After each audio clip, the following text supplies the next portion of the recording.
Alemania lleva 2 años en recesión y Alemania es el motor de una Unión Europea que de golpe y porrazo va a tener que invertir, si lo prefieren, mucho más de lo que hacía hasta ahora en defensa, en seguridad y probablemente menos en otras partidas, porque no todo va a ser deuda en un continente con su locomotora parada. Así las cosas, con nueva Comisión Europea en Bruselas desde hace pocos meses y con nuevo gobierno en Berlín de aquí a nada, las prioridades ecologistas de descarbonización rápida a costa incluso de una pérdida de competitividad, que ahora vemos que no nos viene nada bien, frente a quienes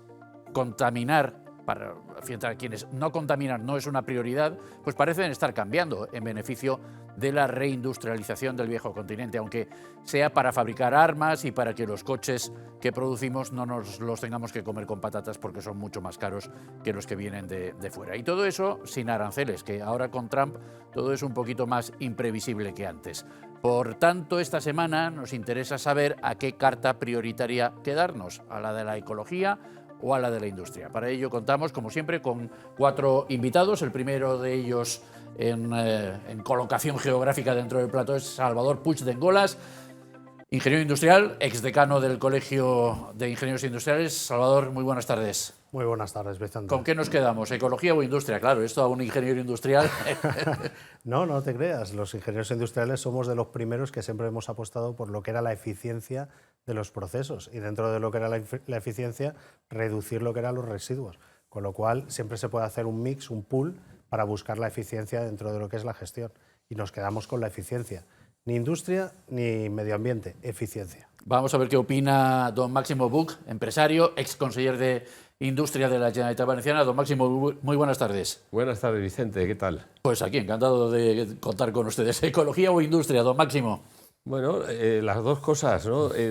Pero industria seguro, o sea, y dentro de que hay que preservar la industria y hay que preservar la competitividad, pues la gente quiere comer y quiere vivir bien, hacerlo, como decía Salvador, pues lo más eficiente posible y contaminando lo menos posible. O sea, que está están muy siendo bien. ustedes muy políticamente correctos. A ver, don Ricardo Romero, que tiene pinta de irredento ecologista, él es consultor de empresas. Don Ricardo, muy buenas tardes. ¿Qué tal? Buenas tardes, Suéltese Vicente. la melena.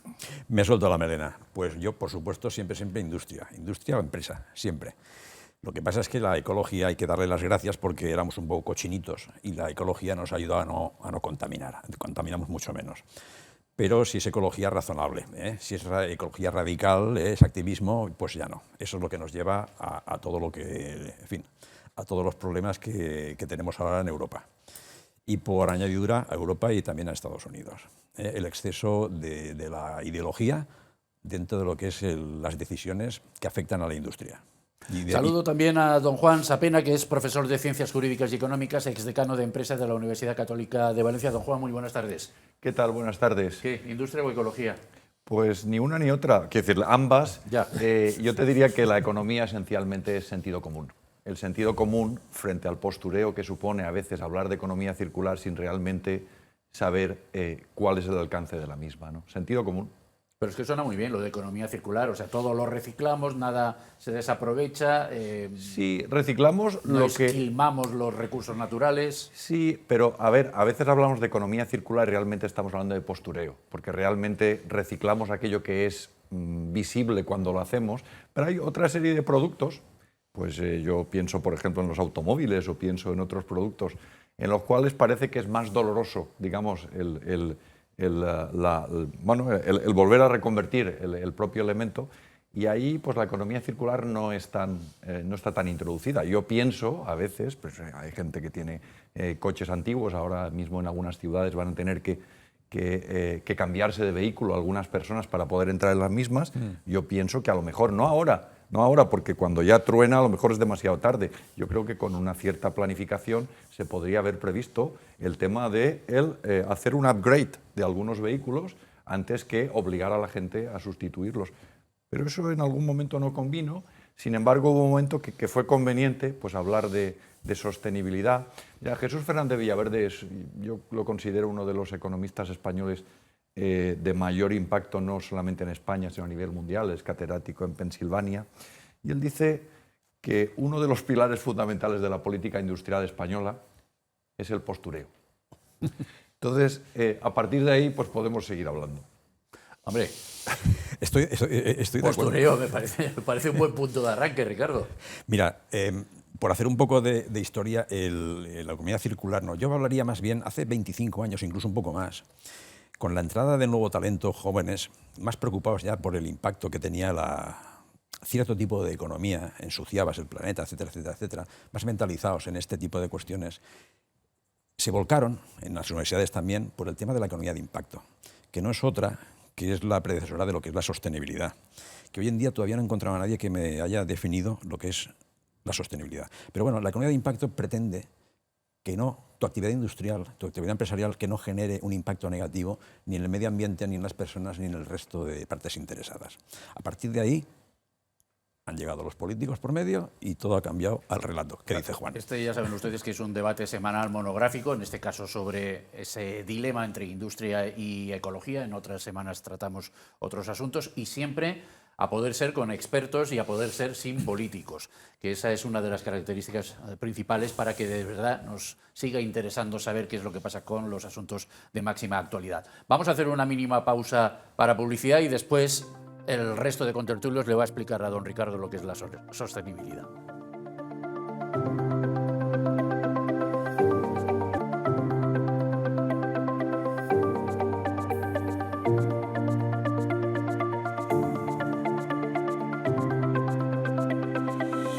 Ecología o industria, hoy con Salvador Puigdengolas.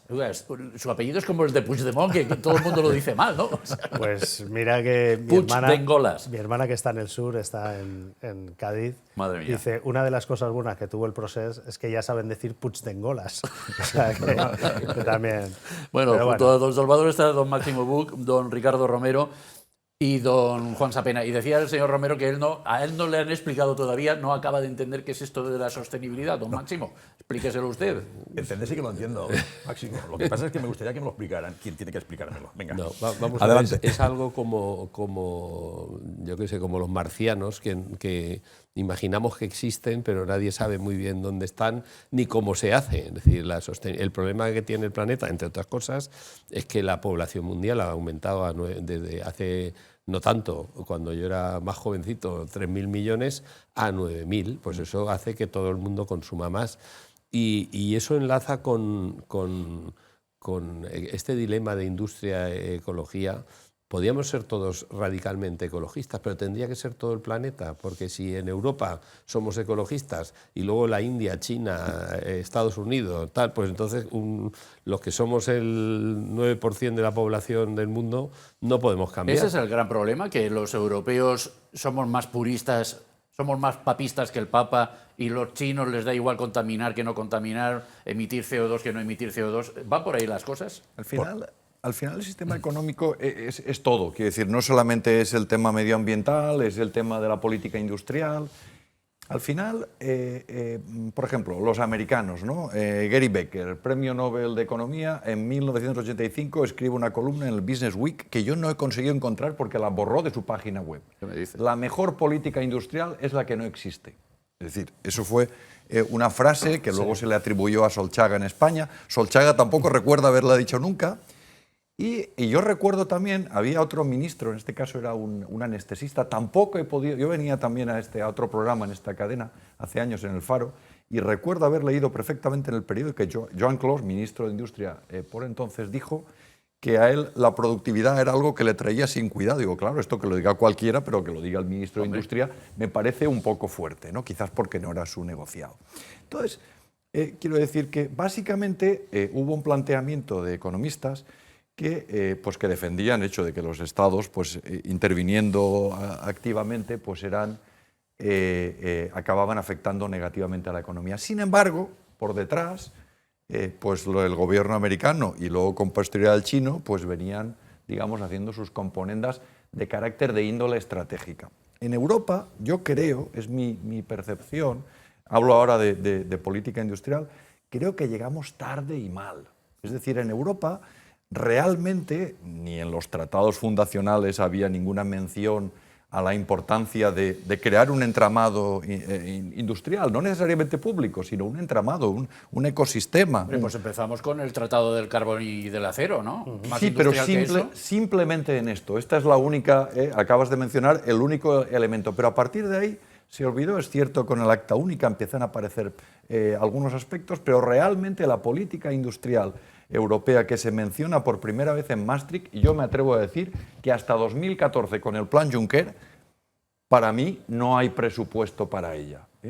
Claro, llegamos tarde y cuando llegamos decimos, bueno, ¿qué es lo que será más socialmente visible, defendible, aceptable? Pues entonces nos casamos con el tema medioambiental. Pero claro, repito, la palabra postureo es la que mejor refleja todo esto, porque realmente tú abrazas, bueno, más que abrazas, tratas de evitar una serie de energías, hablo, por ejemplo, de la nuclear, bueno, sin saber que lo que estás abrazando, pues a lo mejor te deja con las manos completamente atadas frente a otros países que llevan años jugando. Ruso, ¿no? China, por ejemplo, y ya acabo mi intervención con esto, China desde 2001 llevaba intentando meter, digamos, su cuñita en el sector automovilístico. Claro, en el motor de combustión era imposible. Sin embargo, si desde 2001 tú estás creando con incentivos de oferta y de demanda un sector automovilístico totalmente eléctrico,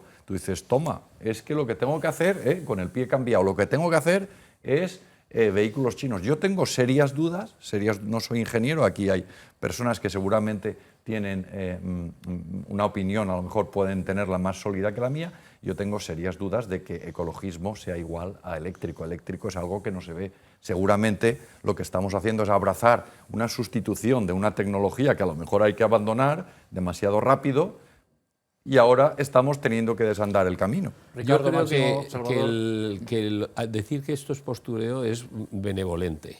Yo creo que hay gente que trabaja para el enemigo. Es decir, de esos partidos políticos que se han cargado las nucleares y que han desarrollado otras...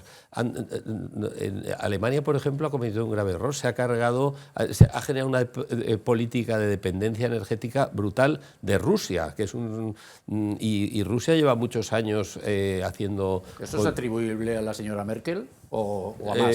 Pues sí, la señora Merkel ahora mismo está siendo muy cuestionada en sus políticas, que, bueno, pues parece que han sido bastante prorrusas en algunas cosas y tampoco llama mucho la atención que otro canciller federal alemán previo sea consejero de Gazprom. O sea, sí, es muy curioso. Schröder, ¿no? El señor Schröder, ¿no? Este era socialdemócrata, pero vamos...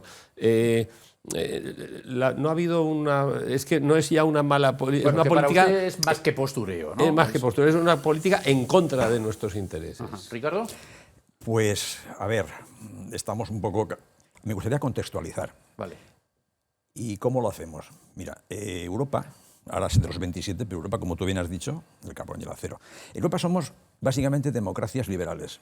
Y democracias liberales que creemos, todas las democracias liberales, en el libre mercado, sustentado en la propiedad privada. A partir de ahí, esto quiere decir que el mercado funciona.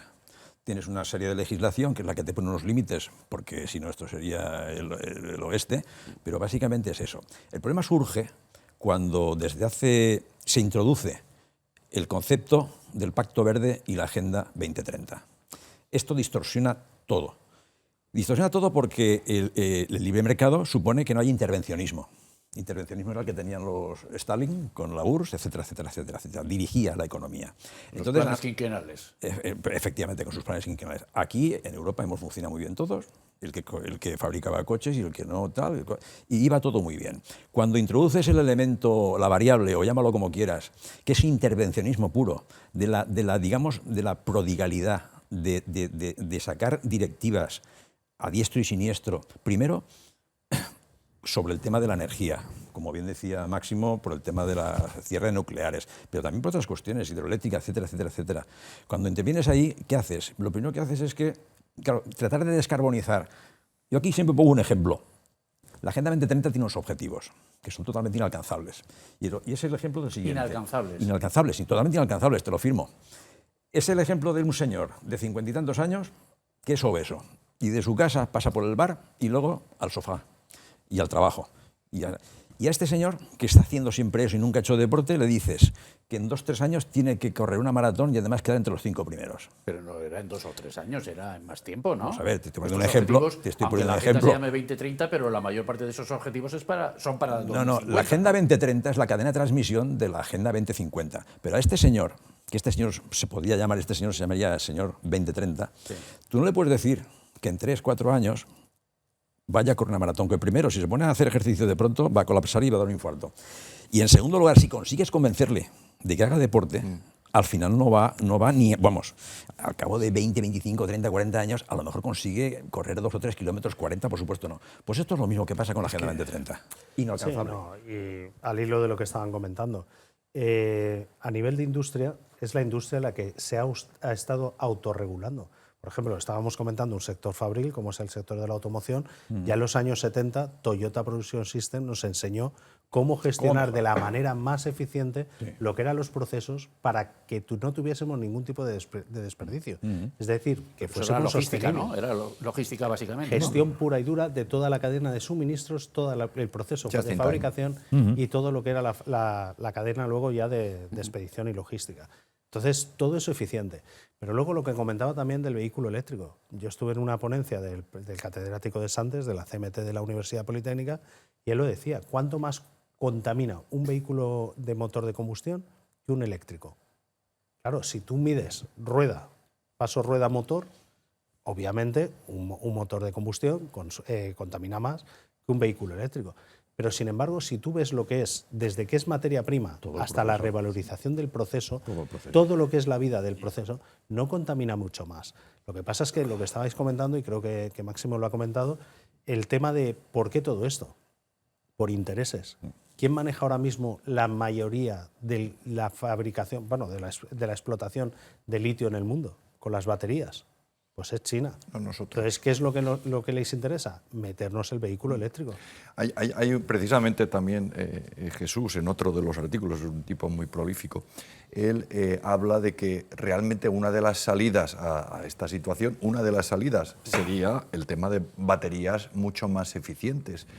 Pero realmente nosotros no tenemos ningún papel en Europa, no estamos jugando ningún papel relevante en el sector. Sin embargo, en China se está invirtiendo grandes cantidades, en Estados Unidos también.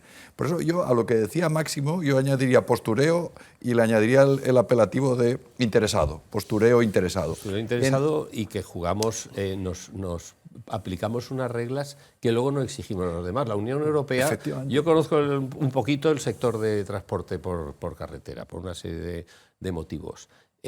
Vamos a tener el transporte por carretera más caro del mundo. Eso ya nos encarecerá nuestra logística interna. Pero es que los camiones que vienen de Marruecos no tienen que cumplir las mismas reglas que nos aplicamos nosotros mismos, con lo cual les sale más barato a los camiones marroquíes traernos fruta de allí que de aquí. Lo mismo que está pasando con coger la fruta les cuesta menos que a los españoles y con la producción agrícola, la aplicación de transporte. No le exigimos con aquello de que son países en vías de desarrollo. Oye, no me obligues a mí a hacer unas reglas, me haces menos competitivo y vamos, que así no podemos funcionar. Esto que comenta Máximo, además, digamos que tiene un impacto más que negativo sobre el sector agrícola. Entonces, claro, seguramente en algunos casos sí que les pides que cumplan las reglas, pero claro, como los sistemas de control no son tan exigentes como los nuestros, en la práctica no se les exige. Claro, es que a la hora de implantar cualquier política, y eso es lo que muchas veces uno espera y dices, oye, ya que tenemos gobernantes que gobiernan para nosotros, pues que sepan más que nosotros, porque si realmente avanzan al mismo ritmo que la sociedad. Entonces, uno de los aspectos más importantes en política económica en general es el timing.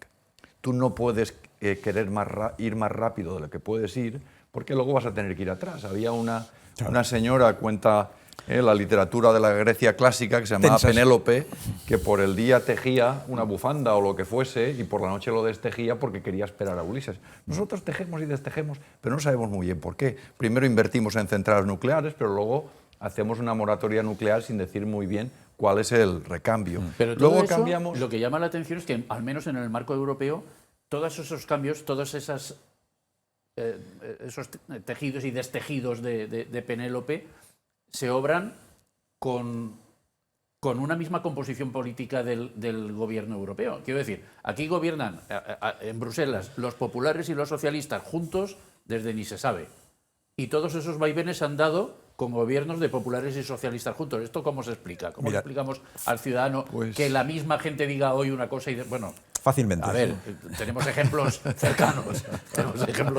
Se explica. Pero a nivel europeo, que se supone que es más serio que estas cosas, que estos vaivenes, que no importa juntarse con el adversario para un bien superior, y sin embargo pasan estas cosas. Pues se explica fácilmente, porque el Parlamento Europeo en sí son 700 y pico, ¿no? Sí, bastantes. Realmente no pintan nada, ellos votan simplemente los que les ponen delante. Bueno, pero ¿y la Comisión? Quien pinta es la Comisión. Europea. La Comisión Europea es la que pinta. Bueno, pues hay socialistas populares y alguno Y estos liberal hacen- o verde o lo que ¿Y tú sea. sabes cómo justifican ellos que hacen sus políticas? ¿Cómo? Ellos tienen unos paneles de opinión, entre comillas, en Internet. Entonces ahí tú como europeo aportas lo que piensas acerca de las cosas, ¿no? Entonces ellos se basan en esas aportaciones de miles y miles de europeos. Somos 450 millones de europeos casi. Seguramente ahí aportan opinión el 0,00001. Pero ¿qué ocurre? Precisamente son gente radical, gente activista, gente muy Están más ideologizada. activados, están Exactamente. más motivados. Entonces justifican todas sus actuaciones en base a esa decisión. Entonces lo convierten en acuerdos.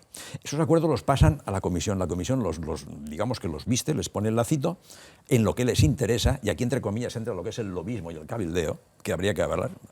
¿Os acordáis del Qatargate, no? Bueno, sí. Y entonces cuando ya una directiva, que es la que va a afectar a todos los europeos y sobre todo a sus Pero empresas. ¿usted me está queriendo decir que la presidenta de la Comisión o el presidente... Te lo estoy anteriormente, diciendo, no te lo quiero, te lo y digo. los comisarios se dejan engañar por un mínimo porcentaje de la población, que son los que van a votar, y Bueno, es que sabiendo que la inmensa mayoría no ha votado Es y que que resulta probablemente que esa está política Yo sea creo errónea. que es que no estamos tanto de vaivenes como que cuando una cosa parece progresista ya no se puede echar atrás. Entonces, por ejemplo, yo conozco, en mi época de conseller estaba el comisario Tajani, que era un excelente comisario, que hizo una política industrial, quiso impulsar los objetivos de industrialización de Europa, y tenía uno. Lo que pasa es que luego llega otro y dice, no, hay que quitar los pantanos porque matamos los bichos del monte. Y eso, como queda muy progresista, pues ahora ¿quién se atreve a decir, oiga, no, sí, será poder beber en verano, no solo no digo quite yo. los pantanos, haga más pantanos, que es energía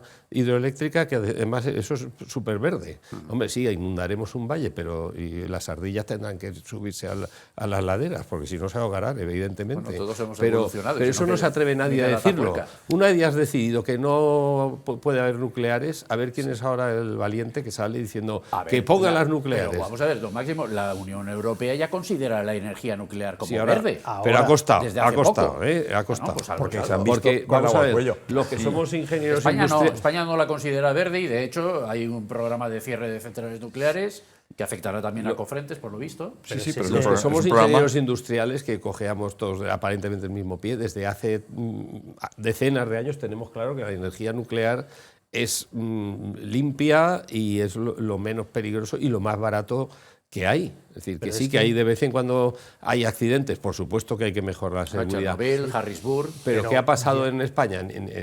Ningún accidente relevante. Aquí no se ha muerto nadie por culpa, afortunadamente. Que ha evolucionado, Máximo, ha evolucionado el sector. Antes teníamos esas megacentrales nucleares y ahora ya con pequeñas centrales nucleares distribuidas das el mismo servicio. Pero que además para hemos lo que es- ganado en seguridad. Que y hemos nuestras ganado centrales son todas muchísimo. Eso es lo que seguras. hacen en Francia, ¿no? En Francia, correcto.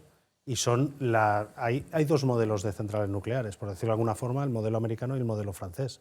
Ahora el que se está importando mucho, se está exportando por parte de Francia, es el modelo francés. Esas mini centrales nucleares distribuidas por todo el territorio, que fundamentalmente lo que nos permite también es tener una energía de respaldo, que lo hemos vivido en La Dana. Ha sido Cofrentes y la central de ciclo combinado las que han permitido que no colapsase el servicio, el suministro energético en la Comunidad Valenciana. Entonces se necesita sí o sí y lo tenemos que tener. Básicamente, a fecha de hoy, en la actualidad, más o menos un 40 o un 50% de la energía eléctrica que se produce en un país como España, quizás ese porcentaje 50-50 debería provenir de fuentes nucleares. Claro, si hay algo que a una central nuclear, sea grande, pequeña o mediana, no le va bien, es que la pares y la arranques. O sea, lo que va bien, estos son inversiones de grandísima cuantía, y lo que no va bien es que en el 82 digas, pues no, pagamos moratoria nuclear hasta 2015. Oye, ya hemos acabado de pagarla, pues todavía menos. Y de repente dices, pues ahora sí. Pero claro, todo esto, en realidad, todo esto es más deuda, pero la deuda parece que no importa a nadie. Para que no se nos malinterprete, no va a ser que alguien piense que aquí se han juntado unos talibanes y tal. No, maticemos una cosa. Desde luego, cuanto más energía se genere solar, eólica y todo eso, fenomenal, porque eso es una energía totalmente limpia y perfecta. El problema es que por las noches no hay energía solar ni energía eólica, porque el viento también se para.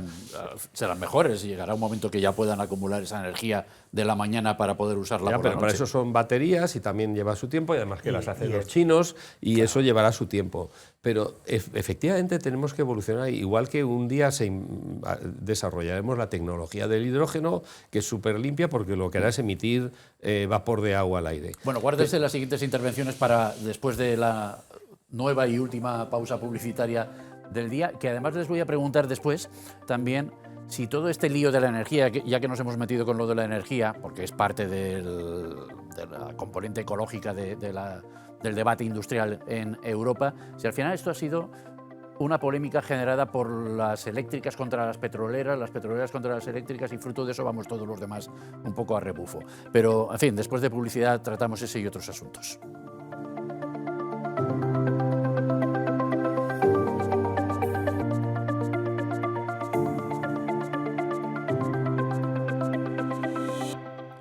Unión Europea, ¿ecología o industria? Lo debatimos hoy con Juan Sapena, Ricardo Romero, Máximo Buch, y me he dejado para el final al difícil, Salvador Puig de Engolas. Don Salvador, ¿quería usted decir algo sobre las últimas intervenciones? No, me ha parecido. Lo que estábamos comentando fundamentalmente es que no apostamos única y exclusivamente por una fuente de energía, sino, como comentaba también Máximo, por ejemplo, en la hidroeléctrica también está el turbinado por la noche de lo que son los diferentes pantanos. Cortes de payas. Cortes de payas. Infraestructura. Claro, para por la mañana producir y por la noche recircular para poder seguir produciendo durante la mañana. Es decir, que hay fuentes de energía, lo que pasa es que sí que se necesita una energía de continuidad que sea de respaldo a todas aquellas que por la mañana pueden estar funcionando, pero por las noches no. Y eso de aquí a 2050 no se prevé, ¿no? Vamos a ver cómo cambia lo que es la evolución. Si se apuesta por el I+D+I y se empieza a hablar, en vez de fusión, de fisión nuclear, pues podríamos estar hablando de otros... Son palabras mayores. Yo estoy convencido de que el hidrógeno es el futuro y que algún día no lo tenemos todavía tecnológicamente controlado, que ya hay camiones y locomotoras y tal que están funcionando. Pero el hidrógeno, ¿para fisionarlo o para qué? No, para fisionarlo, para fuente de energía. Para usar hidrógeno. Vamos a ver, si tú tienes una fuente barata como la energía solar, ahí puedes hacer electrolisis, sacas el hidrógeno y luego lo usas. Lo que pasa es que el hidrógeno todavía es un gas con un peso molecular muy ligero, es difícil de gestionar, en fin, inflamable. Entonces hay que ¿El Zeppelin iba con hidrógeno? Sí, ¿verdad? pero se está utilizando el amoníaco también para el transporte marítimo. O sea, también se están utilizando con el hidrógeno. También, estando en los motores azufre. Bueno, que hay opciones, que hay alternativas. Por eso hablaba yo del timing antes, porque realmente si uno trata de ir más rápido de lo que puede ir, pues al final acaba teniendo que dar la vuelta y volver a empezar con otro estándar.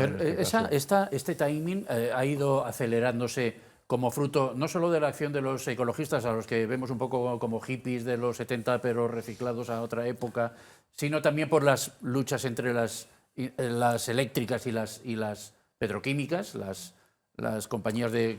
Puede ser, pero también hay unión. Y yo hay descartaría. Yo más que lucha entre empresas, yo creo que es una cosa geopolítica. Es decir, a China le interesa que nos carguemos nuestros coches, porque así nos venden ellos a mitad precio. A Rusia le interesa que no tengamos nucleares, porque así consumimos su gas, y a Estados Unidos también le interesa que aquí no se genere... sí, pero se nos vendía y se nos vende. La eléctrica es limpia, la petroquímica, petróleo, gas... La eléctrica depende de dónde salga. Puede ser limpia, pero se haya ahora, producido. imaginaos por un momento que en estos días de la Dana, todos estos coches que se llevó la riada, hubieran tenido baterías eléctricas. El desastre hubiera sido monumental. Desastre de contaminación. Efectivamente, sí. Entonces, claro, nadie habla de la contaminación que no se ve, únicamente de la que se emite en la ciudad, que es evidente, que porque sale por los tubos de escape. Entonces, claro, como decías tú al principio, a veces, si tenemos en cuenta toda la contaminación que se hace durante la cadena de valor, incluso en lo que es luego la revalorización la revalorización de las baterías previamente utilizadas, pues no sé si estaremos incluso peor. Sin embargo, estamos todos de acuerdo en que queremos en que ser ecologista o por lo menos ser más medioambientalmente sostenibles. Bueno, lo que pasa es que lo que hacemos realmente no lo es. Ese es el problema. Y luego hacemos cosas que no hacen los demás. Yo recuerdo cuando era conseller vino Joe Lasseter, que era un profesor de Harvard, que es especialista en todo esto de energías, y dio una conferencia que fui a verlo en ADEIT. Y nos presentó ahí una gráfica y decía, mira, estos sois los europeos, aquí estamos entonces estábamos en 2012, aquí llegaréis en 2050, vuestras emisiones de CO2 van a ir bajando ligeramente. Luego aquí le voy a superponer Estados Unidos. Estados Unidos, como somos más brutos y tal, aquí seguirán aumentando la CO2, pero no demasiado, porque también vamos a usar energía térmica. Ahora voy a poneros la India encima. La India, que están aquí, hacen así. Y ahora os pongo China. Uy, perdón, se me ha caído esto. Ahora os pongo la China encima y entonces A ver, Ricardo, por favor, ponle, no pasa nada, pasa por delante, no hay problema. Ya está, Estoy diciendo a nuestro técnico. ¿Se me oye? Sí, ahí, Sí. un poquito más alto, póntelo un poquito más alto. Ahí, vale, nervioso. fenomenal. Ha sido Putin que ha movido la... Sí, no, aquí hay que llevar un cuidado. Hay que tener mucho Y mira que cuidado. revisamos antes de empezar, pero no hay madera. Pues que estaba diciendo, entonces, si le añades India, China, los BRICS, leía el otro día que han aumentado sus emisiones de 2010 un 49%. También es lógico, están desarrollándose, creciendo su economía. Sí, entonces, nosotros acordémonos que ahora creo que estamos empezando a darnos cuenta que no somos tan importantes como nos creíamos. Es decir, Europa es el 9% de la población mundial. Y entonces, por mucho que hagamos, dependemos de lo que hacen los demás. Sí, pero además, sumando a lo que estaba comentando Máximo, el 93% de las emisiones de CO2 son de origen natural. Solo un 7% son de origen ¿Qué, humano. las vacas o qué? No, las vacas es metano. Y los árboles también tienen lo que es la producción. Bueno, claro. Entonces, en ese 7% sí que es cierto que cuando se están hablando de lo que es el cambio climático, al haber aumentado un poco más lo que es esa producción de origen humano, lo que se ha producido es un desequilibrio térmico entre la absorción y la emisión de calor. Ese desequilibrio que ahora estamos, pues eso, calentando un poquito más el planeta, pero no mucho más. O sea, esos cambios climáticos que están hablando también están... Uy, a ver si me va a salir usted ahora negacionista. No, negacionista no, terraplanista. Realista. Y además, parafraseando a Máximo, realista informado. O sea, porque lo que hay que hacer es informarse para poder tener una opinión y no creerse lo que se dicen, porque al final vamos al mensaje y no al relato.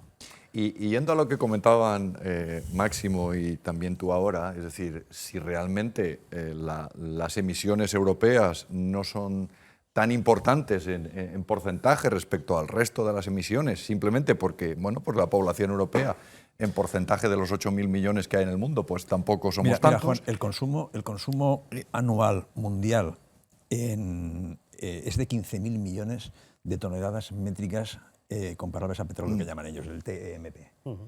Europa, de esos 15.000 millones de energía primaria, gasta 995 millones de toneladas, miles de millones de toneladas. Eso es un 7%. Es que voy a ir por eso a la parte triste. La parte triste de la historia es que si realmente somos tan insignificantes, el único argumento, quizás el argumento más robusto, comentábamos antes que Michael Porter, todavía está, no está en los cielos, está todavía el economista canadiense, que mencionan tanto en las escuelas de negocios. Y a veces algunos digo, es que hay más. Pero Michael Porter tiene una hipótesis del año 91 que dice, oye, aquellas regiones, es una hipótesis que así lanzada suena muy bonita, aquellas regiones que sean más escrupulosas en la regulación medioambiental generarán un mayor esfuerzo en gasto, en innovación y quizás, la hipótesis fuerte de Michael Porter, y quizás liderarán las tecnologías renovables a nivel mundial. Nosotros estamos siendo los más ortodoxos del mundo, pero Restrictivos. con poco... No, además ese es el igual, problema. somos Lo Quijotes, más, más triste, que- ¿no? lo más triste es que efectivamente Michael Porter, lo que pasa es que no, entonces no se hablaba tanto de globalización. ¿Qué pasa? Aquí desarrollamos la tecnología de las placas de silicio para los paneles solares, y cuando ya lo sabíamos hacer y teníamos la tecnología, llegó un chino y dijo, ahora lo voy a hacer yo a la cuarta parte del precio. Y entonces ahora el mercado lo tienen los chinos de una negocio cosa que hemos desarrollado nosotros. es un negocio Es que ahora de el millones. conocimiento se mueve Las por el primeras mundo. placas solares que puse en mi casa, realmente me dijo el instalador, dice, sí, son producción china, pero tecnología alemana. Ese fue Sí. el argumento para decirme, oye, son buenas. Y estarían produciendo Realmente 200 ahora ya no me vatios dirían pico eso, y pero- ahora estamos en casi 500 vatios pico, o sea, por placa. Al final, sacamos la conclusión de que los europeos somos más Quijotes que nadie. Es decir, aquí hay un problema de contaminación global, el cambio climático, en fin, antes la capa de ozono, ahora ya de eso ya parece que se ha restaurado la famosa capa Ya y ya no no se nos habla. preocupa tanto. Bueno, total, solución. Hagamos conferencias, la de Kioto, la de Río, la de no sé qué, cumbres del cambio climático, adoptemos medidas y luego los únicos que las implantan de verdad son los europeos. Los demás se las saltan. A las ¿Es eso? conferencias vamos en avión. En resumen, es esto. Si el No, Falcon, si nos si es saliera posible, bien, que Falcon. contamina Sí. un poco y luego hablamos de esto, pero bueno. Pero básicamente es eso, Salvador. Sí, no, tú fíjate que estábamos hablando antes de desarrollo tecnológico. El desarrollo tecnológico lo tenemos aquí. Los motores de combustión no necesitamos cargárnoslo. Lo que tenemos que utilizar son biocombustibles o combustibles sintéticos que no contaminan y poder seguir utilizando los motores de combustión con pequeñas O mejoras. sea, lo del pequeñas diésel tiene adaptaciones. los días contados, eso fue una butada de la ministra. Eso es para el diésel, para lo que es el combustible, pero no para el motor. Sí, para El aclararlo, motor lo puedes adaptar. el diésel contamina porque además emite micropartículas. Yo creo que el diésel tecnológicamente Sí. tendría que tener muy buenos filtros. Pero, por ejemplo, ahora hay una planta experimental en el sur de Chile que con energía eólica sacan el CO2 de la atmósfera y sintetizan. Ahora lo que pasa es que saldría muy caro, igual saldría 5 euros el litro, vaya usted a saber lo que es caro, pero que se puede hacer. Es decir, todo es cuestión de tiempo. Es y que es de lo que estás mejorar. comentando, Máximo, que ya hay industria de captación de CO2. O sea, es cara, pero ya existe también la tecnología. Si se desarrolla y se universaliza, se abaratarán lo que son los costes. Abaratando lo que son los costes, puedes captar dióxido de carbono. Bueno, entonces, el cambio de política europea que estamos empezando a observar, esto a mí me gustaría que me explicaran y me valoraran esos nuevos planes de la nueva Comisión Europea. Sigue siendo la misma presidenta, Ursula von der Leyen, pero ahora hay un cambio de paradigma. La Agenda 2030, los Objetivos 2050, parece que hay que retocarlos. Es muy el sencillo. gobierno alemán, por lo de la recesión que comentábamos al principio del programa, ha descubierto el nuevo gobierno alemán que hay que reindustrializar y eso implica detenerse menos en las cuestiones medioambientales y más en las de productividad. Y por ahí parece que vamos a ir todos los demás a continuación, ¿no? ¿O qué? ¿Qué va a pasar ahora? ¿Estos cambios qué van a Es que suponer? la sostenibilidad sigue siendo importante. Simplemente el plan la estrategia que se llevaba no era sostenible. A lo mejor el tipo de sostenibilidad era otro. Pero claro, yo a mis alumnos les digo, el primer objetivo de cualquier empresa es sobrevivir. Entonces, claro, si el primero no es viable, pues da igual que sea medioambiental compatible con el medio ambiente. El tema es que el timing, vuelvo otra vez, no era el adecuado. Ni tampoco el tipo de apuestas, porque aquí yo, cuando era pequeño, una vez hicimos una obra de teatro en el colegio y tenía un compañero de aquella actuación que era pintor. Y se pasó toda la obra de teatro mirando hacia atrás, parece que pinto, pero yo no pinto. Aquí muchas veces utilizamos el postureo de la inversión pública a veces y también a nivel europeo para en realidad estar acometiendo gasto corriente. Si no, yo miro a veces en mi propio país y lo veo constantemente. Partidas que a lo mejor podían haberse empleado para acometer infraestructuras que eran necesarias, algunas incluso las hemos visto, realmente se dedicaron a atender gasto corriente. ¿Era esa la estrategia o era un postureo? Ahora vamos a coger fondos de emergencia para comprar armas, ¿no? Dicen. Sí, las cosas es que hay que entender también a los políticos. Yo, como me he dedicado 3 años y medio a ser político, Claro, llegó usted a entenderlos.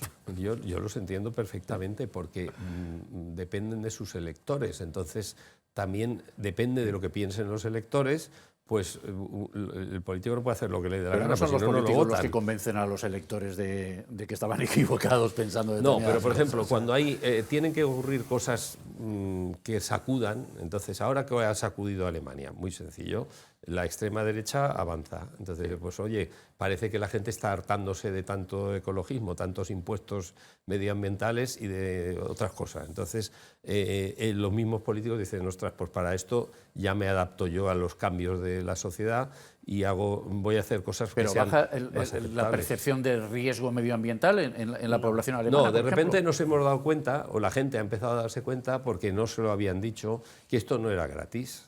Y claro, si tú eres el tío más moderno del mundo y tal, que sí, que tener un Tesla es fenomenal, pero no todo el mundo puede tener un Tesla.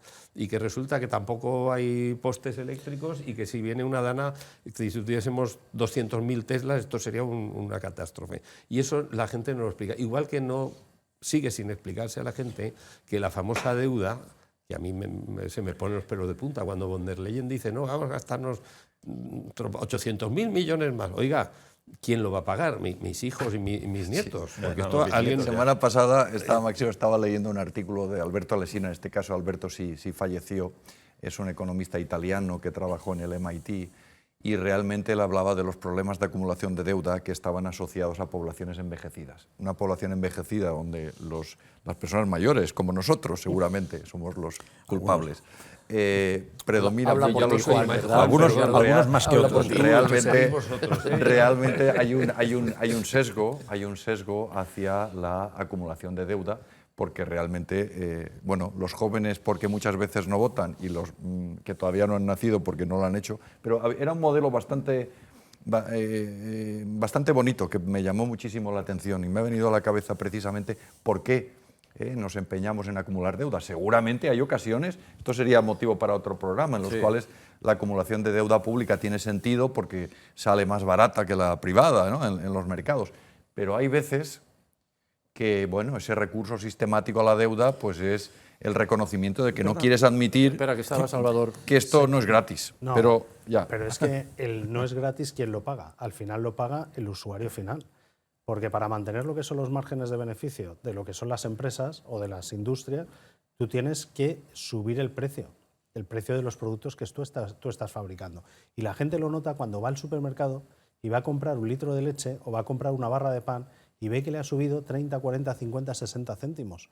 O cuando el kilo de arroz, ahora que vienen las fallas y vamos a hacer muchas paellas, pues te ha subido también a unos precios desorbitados. Dices, bueno, esto lo estamos pagando los consumidores. Pero ya no solo eso, cuando encima impositivamente también te están subiendo lo que son los impuestos, la carga impositiva, pues claro, ¿a quién estás empobreciendo? Al ciudadano. ¿Qué es? ¿El ciudadano ha cambiado de opinión? ¿No quiere ser sostenible? No, lo que no quiere es ser pobre. Entonces ahí es donde está el problema. Claro, y ahí es donde la inflación se va comiendo, porque eso al final es lo que tiene que entender el ciudadano. Todo esto lo paga todo el mundo, lo que pagan los ricos y no sé qué, es mentira.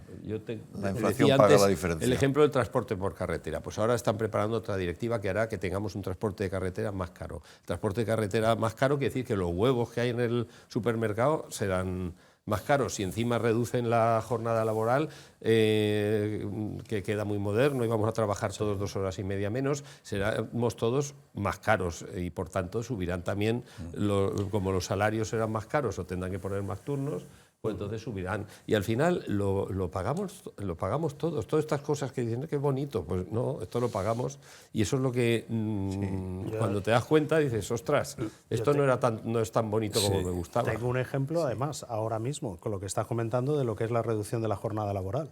A mí me pasan un presupuesto y me dicen, y si se aprueba la jornada laboral sube un 6%.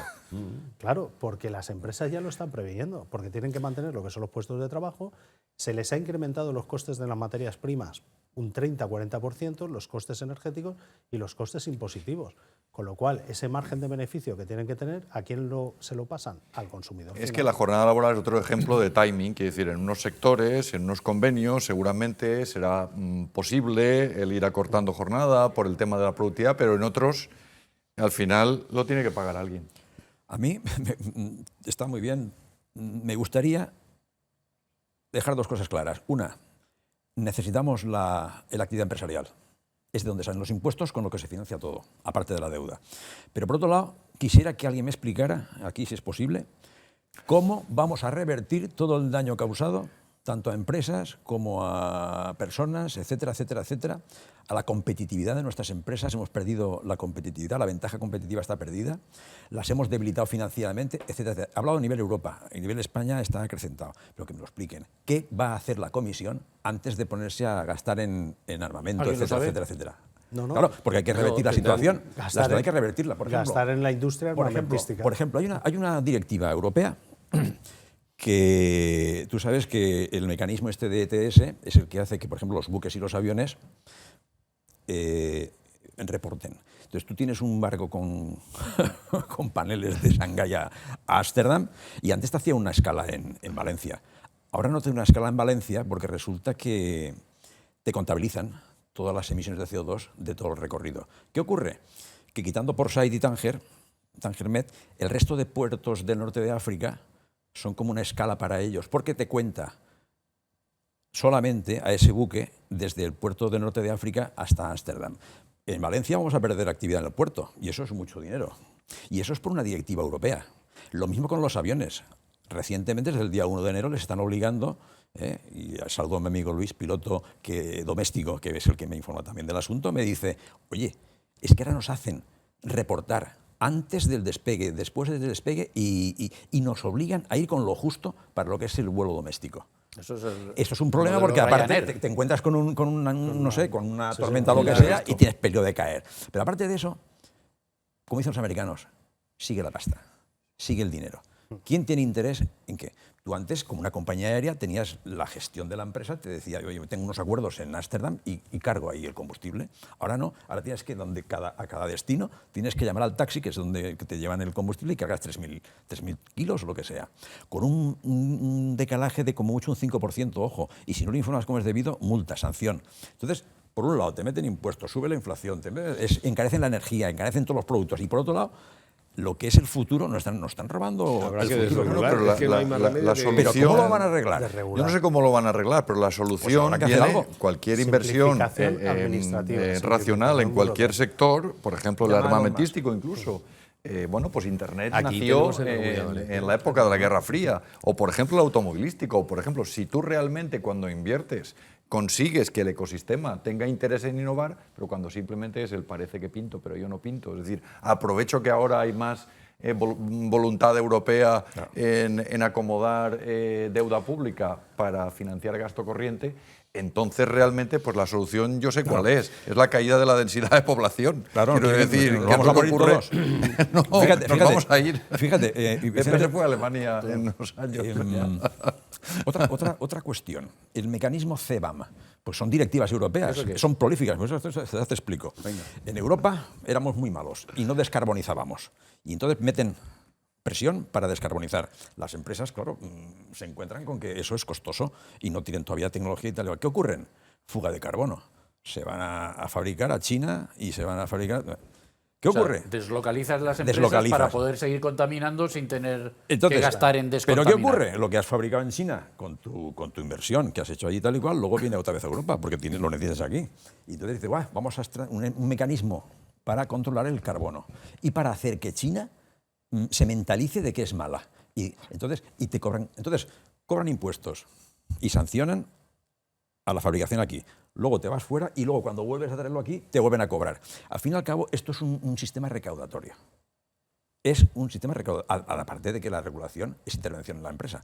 Y toda intervención ya sabes que, desvirtúa el mercado. Entonces, vuelvo a decir, ¿cómo vamos a revertir la situación? Porque si no revierte la situación estamos muertos. ¿Hay, insisto, algún plan? Yo sí que lo sé, pero... Y vuelvo otra vez al origen. Cuando hablamos de que las autoridades europeas y las autoridades alemanas como motor de la Unión Europea vuelven a pensar en la reindustrialización, ¿en qué están pensando? ¿Cómo van a solucionar todos estos problemas colaterales? ¿Alguien sabe algo de eso? Sí. Primero, una tregua regulatoria.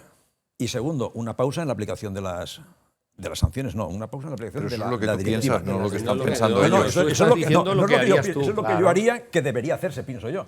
Páralo todo de momento Eso sí, con la normativa que hay, yo ya no tiro jabones ni restos químicos a los ríos, ni a los cauces, ni nada de eso. ¿Es que usted lo hacía? No, pero aquí se hacía. Y Antiguamente se sí, hacía. antiguamente Entonces, eso ya no se hace. Hay una mentalidad. Además, las propias empresas tienen gente dentro que te denunciaría directamente. Bueno, ¿en qué va a consistir esa reindustrialización? Porque ahora, claro, tenemos el tema del armamento, de la defensa, todo esto, pero los planes de reindustrialización se supone, o las ideas de establecer planes de reindustrialización, se supone que son unos meses anteriores a todos estos conflictos generados por la llegada vamos a de la llamar a Stalin. presidencia Vamos a llamar a Stalin que Sí. nos ayude un poco con Como eso. Stalin, yo creo que ya una no. cosa decía que a antes mí me de- tiene ahora muy apasionado, que es la inteligencia artificial. Estábamos muy orgullosos de ser los primeros que han regulado la inteligencia artificial. Eso, sabes que la inteligencia artificial la puedes desarrollar en Europa, en Estados Unidos, en Groenlandia, que no sé si es Europa, o en China. de momento sí. De momento sí, pero ya no sé Tienen lo que el le tema queda. congelado. Pero bueno, está congelado. Pero claro, si tú empiezas a ponerle puertas al campo, ¿qué van a hacer los emprendedores de la inteligencia artificial? Desarrollarla en cualquier sitio, menos en Europa, donde les van a regular y van a... Entonces, ¿qué pasa? Que no tenemos nuestra inteligencia propia y cuando queramos tener nuestro armamento y gestionar nuestros misiles no podremos, que es lo que nos pasa ahora, porque dependemos todo de tecnología norteamericana. Entonces Hay habrá que ponerle decir- cotos, porque si no resultará que este mismo momento en el que usted estaba hablando, le cambiamos la voz, le ponemos un no sé qué y está diciendo usted lo contrario de lo que... Pues eso también lo de lo puedes que hacer, quería. porque Bueno, oye, entonces que no pues sé qué muy bien. hacemos aquí, ya un día que hagan el programita sin nosotros y suponiendo no, pero Por eso nos hay están que grabando desregular ahora. la conclusión es que no Este se- programa no está hecho con inteligencia artificial, pondremos la Exacto, etiqueta somos, debajo. somos reales, ¿eh? Los pincharemos ahí un poquito para que vea que... Oye, No, pero hay que desregular, no se puede tener todo tan Máximo, regulado. bueno, leí un artículo que es muy bueno, no me acuerdo quién era, porque yo tengo muy mala memoria. Pasaron ustedes la vida leyendo artículos. Sí, hay que leer mucho para no decir Y tonterías. asistiendo a conferencias. Para informarse. Muy Oye, bien, muy bien. decía, los americanos innovan. Los chinos fusilan, o sea, copian. Bueno, también fusilan, pero copian. Y los europeos regulamos y prohibimos. Con eso te quedas todo dicho. Te queda todo dicho. Sí, Y aún ¿Es así así? estamos ahí. Sí, no, Como pero estamos sin ahí, no, embargo, pero ya se está- sin esto se está embargo, acabando. insisto, hay una lucecita de esperanza. Es decir, como decía antes, desde el 2012, 13, sobre todo 14 con el plan Juncker, en Europa nos dimos cuenta que realmente hacía falta una conciencia de política industrial, de apoyo a la... Nos dimos cuenta, por lo menos de boquita, no mucho más. Pero el tema es que hemos empezado a andar el camino. ¿Qué ocurre? Que como el camino lo estamos andando más despacio, es mi opinión, estamos actuando de manera reactiva, es decir, a medida que nos van pasando cosas que no esperábamos, Te ponen pues miguitas vamos y teniendo los que vas cogiendo. reaccionar y aplicar ese sentido común que en definitiva es el que yo creo que los ingenieros aplican de una determinada manera, los economistas aplicamos de otra. Entonces, yo creo que realmente ese es el camino. Pero claro, en Europa tenemos, voy a decir algo positivo nuestro por primera vez, es decir, somos una sociedad que tenemos una conciencia democrática, quizás con un estándar de exigencia mayor, por supuesto, que el de los chinos, seguramente también mayor que el de los rusos y yo creo que también que los americanos. Sin embargo, pues en elecciones europeas, por ejemplo, o incluso en elecciones de otra índole, pues a veces parece que las personas, o los jóvenes sobre todo, esos que pagarían la deuda hipotéticamente, ¿no? Pues parece que se sienten menos involucrados en esto. Entonces yo hago un llamamiento a decir que a la gente que nos sintamos parte de la solución. Ellos no lo harán, no son inteligencia artificial que van a aplicar una solución la que les parezca mejor, sino la que nosotros les señalicemos. Pero si no riesgo decimos de nada... que si reindustrializamos Europa, dejemos de atender las cuestiones medioambientales de una manera más radical. Es decir, ¿hay riesgo de movimiento pendular? Que Todo lo pasemos contrario. En absoluto, al seremos al más contrario. productivos, nos podremos permitir más Claro. cosas. ¿Verdad que si tú te suben el sueldo, pues a lo mejor te puedes permitir algunas cosas realmente sin aumento de la productividad y por tanto con aumento del PIB per cápita? Hoy en día- estas cosas no se pueden acometer. Hoy en día la sostenibilidad es un activo intangible de las empresas. Pero no decía usted que no sabía lo que era la Hombre, sostenibilidad. bueno, por darle un poquito de... Es igual que la innovación y la tecnología, eso es la sostenibilidad, un activo intangible y como tal es una inversión y como tal inversión está sujeta a costes momentáneos y luego beneficios futuros. Y tú eso lo trabajas así. Lo que no puedes hacer como gestor de una empresa es estar trabajando y sobre la marcha que te están llegando directivas que te van cambiando todo lo que estás haciendo.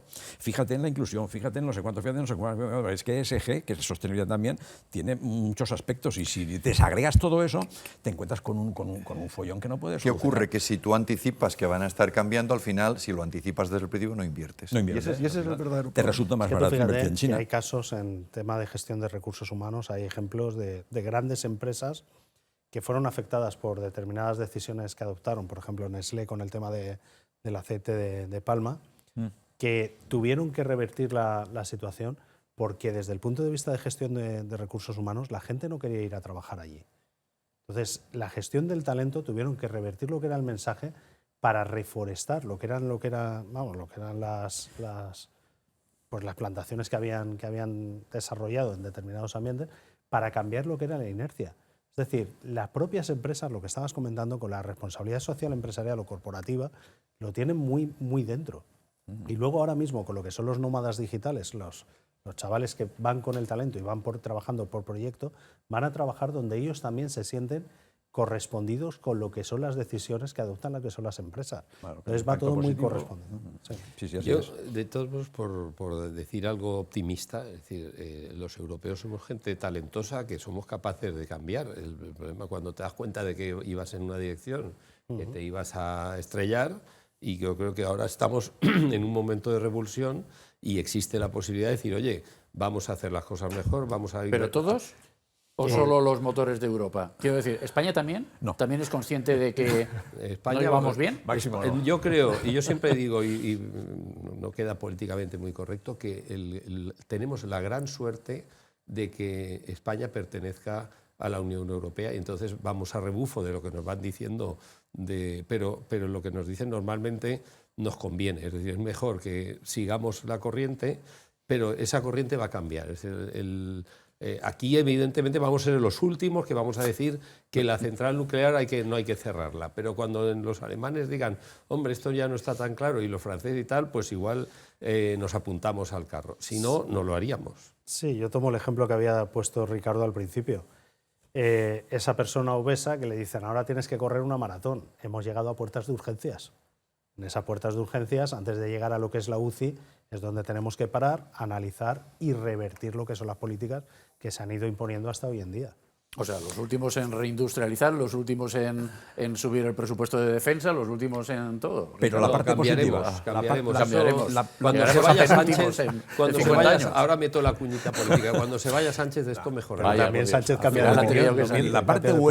La parte buena de esto es que tú, en cuanto dejas a la actividad empresarial, a la inversión privada, la liberas un poco de esas presiones que son estúpidas además, porque tú dices, bueno, me están apretando, pero es con razón, vale. Pero cuando están apretando sin sentido y te estás descapitalizando y sabes que el de enfrente te lo está haciendo, estás en un combate de boxeo con las manos atadas a la espalda y con los ojos vendados. Entonces, no. En cuanto liberes un poco deja de hacer a la inversión privada, eso funcionará. Es el típico tío de las escuelas de negocios, el típico tío que fabricaba muy bien las ruedas de carro, las hacía de maravilla. Pero claro, puedes hacer una rueda de carro de maravilla, pero has quedado totalmente... Un minuto nos queda, Juan, casi la última intervención. Yo me acordaba de Olivier Blanchard, economista jefe del Fondo Monetario Internacional en el pasado, y que tiene un libro de macroeconomía que yo utilizo para mis alumnos. Dice, yo en la portada de mi libro puse un dibujo que hizo mi mujer, que era un señor con gafas, y decía, open your eyes, ¿no? Abre tus ojos a mis alumnos. Dice, el editor me hizo quitar esa imagen porque podía ser, dentro del mundo woke, podía ser... Alguien podía sentirse maltratado. Bueno, yo creo que es momento de que realmente la sociedad, las personas, nosotros ayudemos un poco a la sociedad a entender por qué situación estamos atravesando y aplicar el sentido común. Pues a eso hemos dedicado este programa, gracias a los conocimientos, a las muchas conferencias y los muchos artículos que han leído, a las que han asistido y que han leído nuestros... Y escrito, ¿no? y escrito también. Nuestros invitados de hoy, pues nos hemos hecho una idea de dónde estábamos, a dónde vamos y por dónde transitamos en estos momentos.